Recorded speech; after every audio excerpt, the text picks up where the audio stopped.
Hello, thank you for joining me. You might be wondering why the hell do I have this book in front of me, considering the last two videos I did on The Curse of the Spawn, I rank as some of the worst comics I've ever read, maybe the worst comics I've ever read. And it's all from a story perspective, not the art, but the story.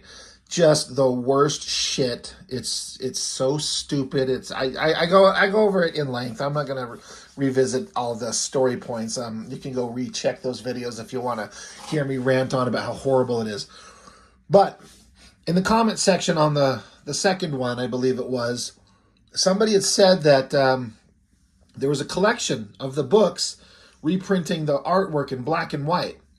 And that instantly got my attention because even way back when I first picked up the books off the shelf 2 decades ago or whatever the hell it was, I remember thinking that the artwork in black and white, specifically the really crisp inking, was something I would love to see with my own eyes. Curse of Spawn is mostly drawn by Dwayne Turner, who is a good artist. There's a style that he has that McFarlane likes that I just don't think works on a horror series that's trying to be so serious and so scary and so disturbing. It just doesn't work. It's like McFarlane has a style, then he brings on a Greg Capullo or an Angel Medina or a Dwayne Turner, and they all draw similarly, which is like a cartoony drawing style, but they want to do it in this horrific, super dark, super dramatically horrifying, gross, like horror series. I don't know how else to put it. And I don't think it works at all. Now, what do I know? The books apparently were doing okay. I mean, Curse of the Spawn isn't being published anymore, but for a while it was probably selling, and McFarlane seems to know what he's doing. But at the suggestion or somebody telling me that this existed, I went and looked it up. Sorry, I got ink on my finger because I've been doing a lot of drawing today. I went looking up on Amazon, and I found a copy of it. This is a used copy. I got it for a relatively cheap price. Like, it was enough to make me want to get it. But just to give you an idea of how thick this thing is, it's a fucking phone book. Just full of black and white artwork. Now, for a guy who does artwork, drawing, comics, and getting to see this stuff in black and white, I was hardcore on board. The only thing that's kind of sucks is that it's not reproduced probably to the best possible degree. It is on a newsprint type of paper, which I like. But I don't know if it's because of the newsprint or the printing methods that they did, whatever the case may be. Some places the reproduction of the artwork is very crisp and very good. In some places it's really kind of muddy. But I also can't help but wonder if some of it is there's such an overabundance of inking and texturing on these things. I wonder if it's just kind of turning into just a muddy gray on the printing page because there's so much line making. It's hard to explain. Some places look great. Some places don't. Like I'm here because I, as a guy who inks traditionally by hand, I want to see close-ups of these types of things so I could see these inking line marks that these guys do. Specifically Danny Meeke. That guy has control over the pen that just blows my mind, and I think the inking on this is so good. I hate this cartoony kind of look, like I was talking about, the cartoony look in what is supposed to be this horror series. It's not scary at all, and I don't think that it fits. So I'm not really sure how to go about this because I'm not going to talk about the story. I hate the first opening comic is just dumb. The stories, it's ridiculous. There's so many word boxes, text boxes where the writer is just going on and on and on, trying to sound like a writer, and it's just horrible. But so we're not going to revisit any of that.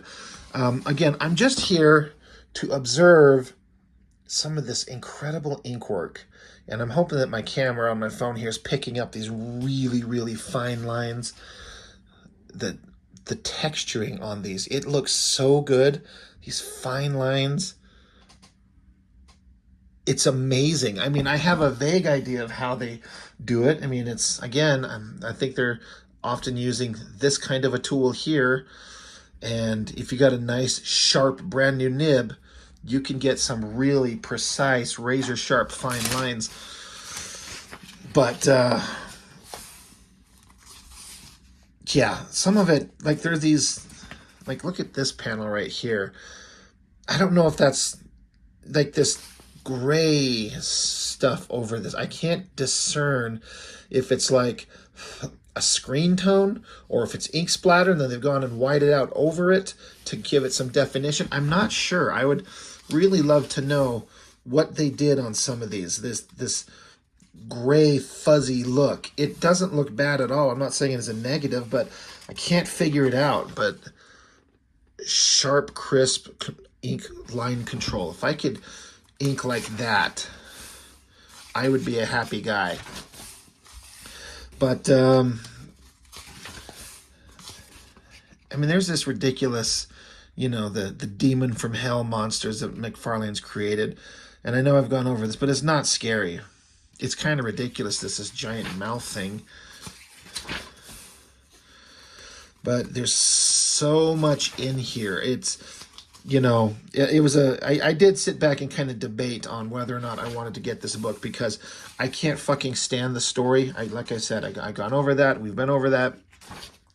But to get such a thick book full of black and white artwork, it's kind of like I couldn't resist because the artist in me just wants to see more of it, to see more black and white artwork. And then again, printed on newsprint, that gives it a nice look.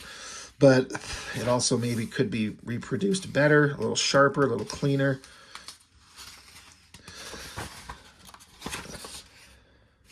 There was a story point on one of these future issues that I couldn't believe how stupid it is. Again, if you saw my previous video on how bad I thought these stories were written, well, there are some stories in here that I hadn't read yet.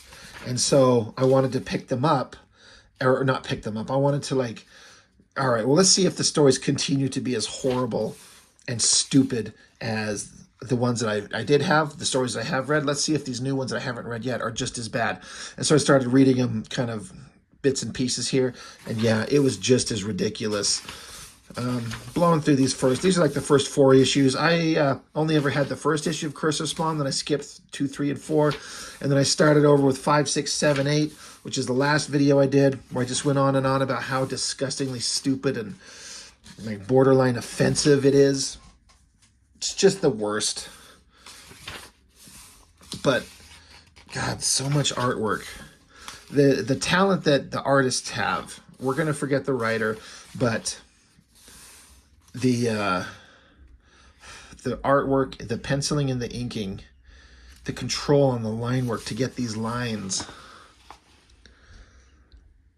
It's so good. Now this starts on the issue that I had that I really went hard on. So I'm just focusing up close on these to kind of see the ink work, the textures on the window outside of this guy where he's sitting. It's raining. There's a city, people with umbrellas. The level of craft that they're putting into it, even if the art doesn't fit the tone, in my opinion. But yeah, these are the books that are the really disgusting story where the cops accidentally run over a girl, so they put her in an ambulance, and then they take her off into the alleyway and rape her to death, multiple people, multiple times, and then they drop her off, and then she basically gets chopped up and sewn back together by some other monster, and then becomes like some kind of like, her name was Suture. She becomes like this avenging like warrior of the night to go stop bad guys. It's such a stupid superhero origin. Once again, I'm just stopping on these really big, crisp, clear shots of the ink work there. It's good work. I know I'm just repeating myself. I'm just going back and forth on saying the same things. But here's that disgusting scene that we talked about where the cops are raping the woman. Yeah, that's just really brilliant. But this in black and white, it looks so damn good. I wish I would like to sit in a room and watch a guy do this type of stuff. Like, see how they get these lines and how they make that pen nib do the kind of work that they want. How long does it last? Because when I use mine, I think this one still seems to have a reasonably good point, because it's just a metal flexible tip, and you can accidentally bend it and fuck it up if you're not careful. But it's kind of has like a specific kind of peak use. When it's brand new, it is so razor sharp, it's like a needle, and there are some limitations to it. But as you use it a couple times and get the nib flexible, you'll get the best kind of snap out of that line that you're looking for, where it's still razor sharp, but it's a little flexible. But as you use it, it starts wearing down, and then you have to replace it. So I can only imagine the inkers must go through dozens of these per book, maybe? I don't know. I'm kind of curious. I try to make mine last as long as possible. And this one, even though it's still got a decent point, it has lost its prime kind of ink line making. So it's time for me to kind of pull it out and get a new one.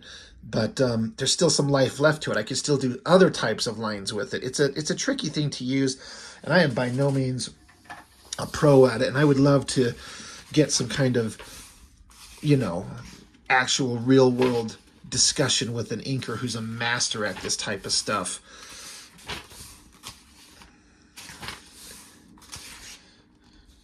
So I guess this video might be boring to anybody who's maybe not an artist. I mean, the artists in us who create comics, and especially the few of us out there that still do inking like by hand on the actual board, might find this more interesting. I don't have a lot to say about it outside of look at the great inking, look at the great marks, look at the stupid scene where like they're watching Spawn, the Spawn movie, in the background of a Spawn comic. I already went over that, but yeah, here's the scene where, the woman who's just a regular everyday like businesswoman, she gets chopped up after getting raped, and then she's stitched back together. Now she's like a half-naked, knife-wielding murderer of criminals. It's offensively stupid. But the black and white artwork of it is so good.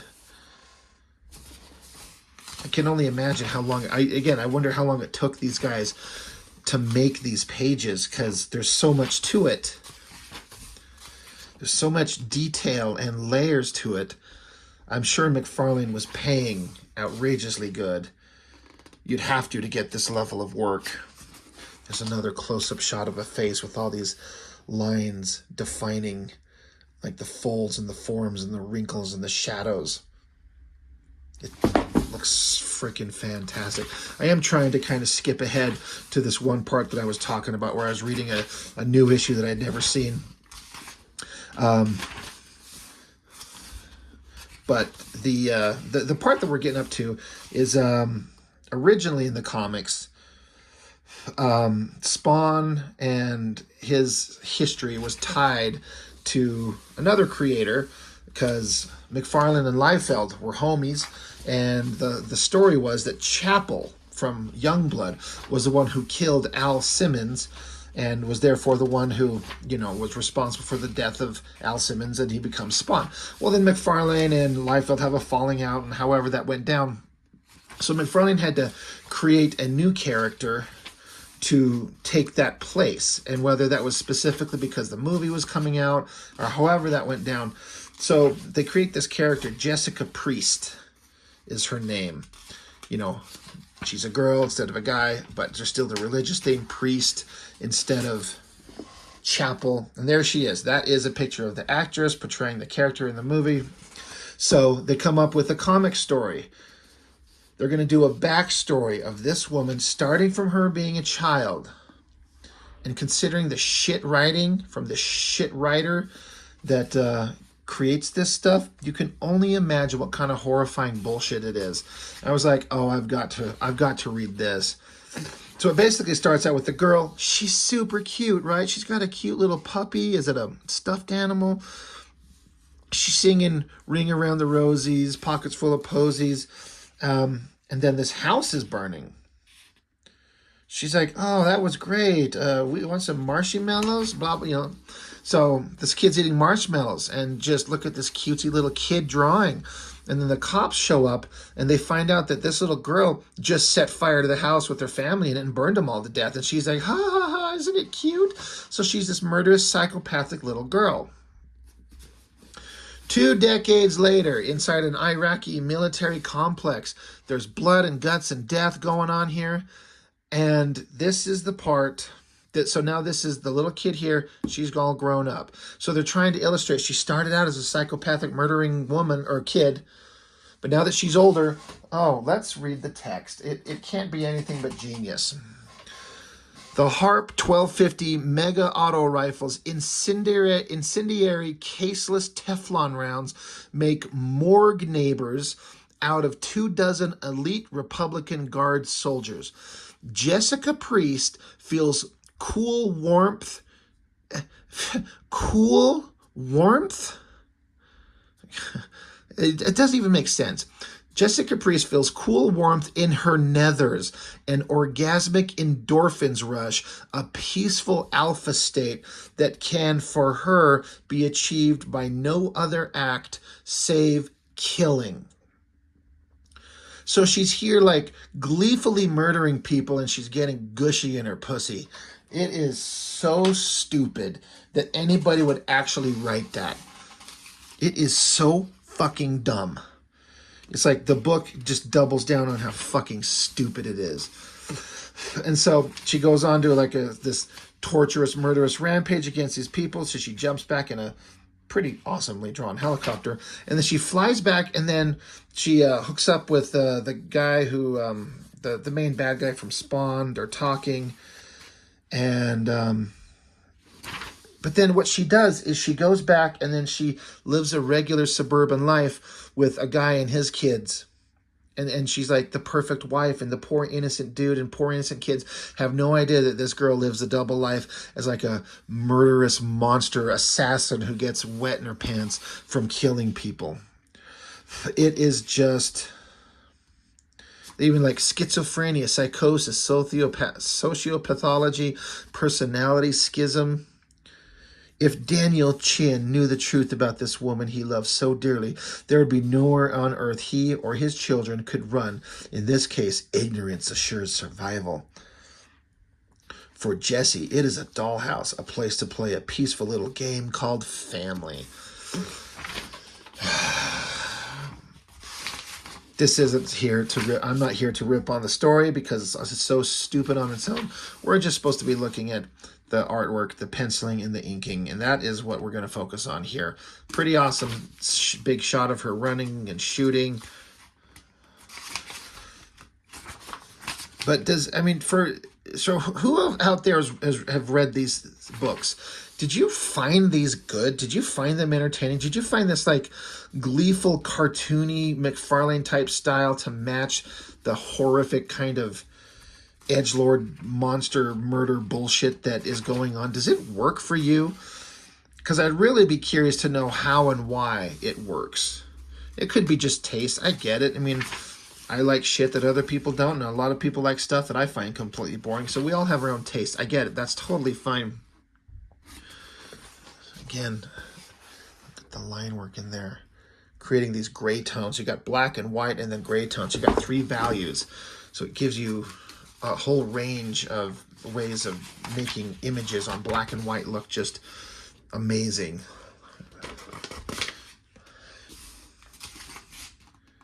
I love all the line work going on through here. Like, it makes me want to get out and start inking, which I'm actually going to. I've got pages sitting right here I've got to work on that I've been, doing my own work on. But nothing even comes close to the fine line work that's going on in these pages with these guys. But it's just kind of the same stuff, just gleefully just watching people murder each other, death, destruction, guts, all done with a big smile on their face like it's supposed to be entertaining, and it's just stupid. That's a hell of a interestingly drawn face, the cartooning and the eyes, nose, mouth. great drawing.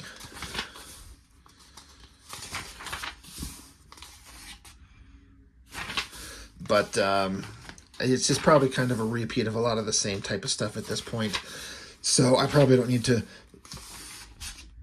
dwell too much on this. So it's, like I said, it's one of those things where I'm like, am I glad I got the book? Yeah, I am. I mean, it didn't cost much, you know. I have a little bit of disposable income at times, and with the channel that I'm doing, it, you know, it's always nice to pick up some stuff. And, you know, one, this satisfies an interest in my own personal drawing and inking and art, and have something to kind of look at and reference, but also secondarily serves as an opportunity to put stuff on the channel. But some of this stuff, like, for as well drawn as it is, I'm looking at these and I can't discern what's going on. It's not clear. At some point, the art switches over from Dwayne Turner to, I believe, Angel Medina. Let me, no, I'm sorry. God, I'm so stupid. Not Angel Medina. Clayton Crane. I don't know why I had Angel Medina in my head. I'm pretty sure he drew something for McFarlane, but Clayton Crane.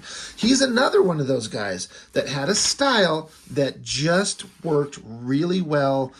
Well, all right. It worked really well in as much as it fit the McFarlane universe.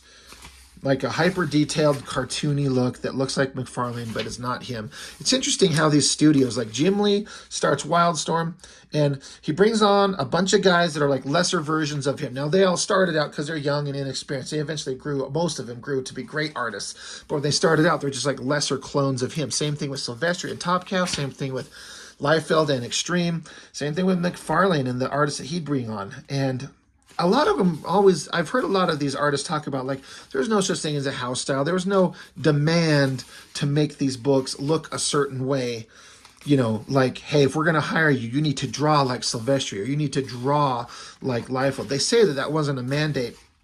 And maybe it wasn't a specific mandate, but it sure as hell seems to have just happened anyway. So, I'm not sure if this is Clayton Crane or not. It could be. It's well drawn. It's just, in parts, just super confusing because it's so muddled. So anyway, God, I mean, I've been flipping all this way, and I'm about only 2/3 way through this book, but I probably don't need to bother keep going. You know, if anybody's watching this 22 minutes into it, and you're still interested, you know, because I don't have much to say about the story. I'm just bitching about the writing again, and I'm gushing over the artwork. I wonder if this is Clayton Crane. It feels different. Like, again, the gray tones you get out of the inking in here, it looks so neat. It takes so much time. That's another thing. I would like to have artwork like this, and I could approximate something similar to that. Not as good, but something like that. But it would take so long. I'm also pulling what I feel is like I'm taking a message from the John Romita book, John Romita Jr. book of comic penciling, where you got to get it done in time to get the work done. I have a full-time job. You know, drawing comics is just a thing I do on my own, on the side, just for fun. And then now the inclusion of doing this YouTube channel, I do not... You know, I've got my comic drawing and the channel to take care of, in addition to working a full-time job and life, and, you know, having my kids when I get to have them, you know, on my turns to switch off with my ex-wife. So I don't have the opportunity to put the kind of detailed love into the pages that I want. I mean, it's not like I'm on a deadline. Well, I'm on a self-imposed deadline for my next book, but I've got a lot of pages. I mean, I'm drawing a big, thick-ass, huge book. Not as big as this, but it might be, it could be this thick by the time I'm done being for real. So I've got a lot of pages to draw. So I'm trying to develop a style that's, trying to develop a style that's quicker, but still satisfying my desire to make the artwork look good, hopefully, and make it entertaining for the few people who like to pick up my fan comic. So anyway, I guess that's all. I don't need to keep flipping through this, but I keep saying that, but I keep doing it. Yeah, I'm pretty sure this is Clayton Crane. but the inking on it still, look at this face. That is just sharp, crisp, and clean. It is slick. So kudos to these artists. All props, all, you know, the best kind of compliments I could give to the artists outside of some places where it is a little bit of confusing, a little hard to see. I think Clayton Crane is a little bit clearer in his artwork. It's not quite as jumbled, and so it's a little bit more pleasing to the eye. But these guys are 1,000 times ahead of anything I've ever been or ever will be. You know, that's appropriately hyper creepy. Some crazy artwork in these. Anyway, I'm just trying to kind of see if there's anything interesting worth flipping through before we get to the end of it. One interesting thing is that this is a big run of books, and for a thick-ass run of the books, but the ones that are missing, which I actually do have, are the Curse of the Spawn issues that focus on Angela. But that whole thing that went down with, what's his name, the Sandman writer guy, Neil Gaiman, so I guess he couldn't reprint them, so there's a big gap. Not that it's a story that you need to know, but, you know, it's just interesting that he wasn't able to reprint those. And I don't know if I'm going to bother looking at them. I mean, I might. Why not? Why not? Let's just look at them. Let's look at the Curse of Spawn issues with Angela, because McFarlane's not allowed to reprint them anymore. Anyway, that's all. That's enough of this stuff. Pretty interesting artwork. And for such a cheap price to get something this thick, I mean, it was worth it to me. Anyway, that's all I've got. Thank you for watching. Bye.